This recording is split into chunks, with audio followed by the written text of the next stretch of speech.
On the highway west of Redmond, a cry for help. St. Charles Medical implores people to get the COVID vaccine, reminding them 97% of patients who ended up in the hospital did not have it.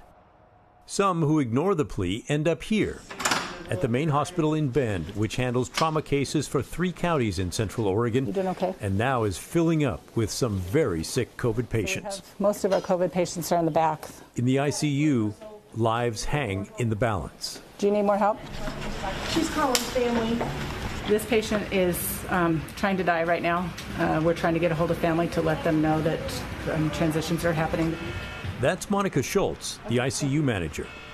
Earlier this week, we were given exclusive access to St. Charles to show you what it's like behind the scenes in the fight against COVID. We've agreed not to identify any of the patients here. 8 are suffering from COVID-19 and are on ventilators. The woman she's talking about is in her 50s and was admitted to the hospital just 7 days ago. This patient is still a full code, so we are still going to continue to do everything. The unfortunate thing is we have nothing left to give. Nurses inside the hospital room are manually pumping air into the patient's body. But it may just be a matter of time before she's gone.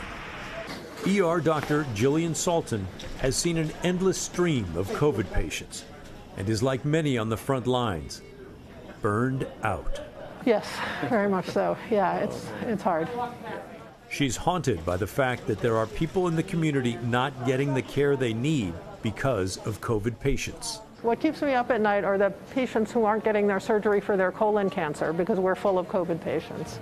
And that's what I lie awake thinking about every night. I think about the patients that I am discharging from the emergency department who normally would be admitted to the hospital, but I've got no place to put them, so we say, well, just go home and hope you don't die. Wow. Yeah. She later changed that to come back if you get sicker, but you get the idea. The doctors, nurses, everyone it seems are tired, frustrated, and angry enough to start saying out loud what they've been thinking privately for a long time. None of this would be happening if those eligible just got vaccinated. I asked what it's like to leave the hospital in constant battle with the COVID virus and then walk into a grocery store and see people not wearing their masks.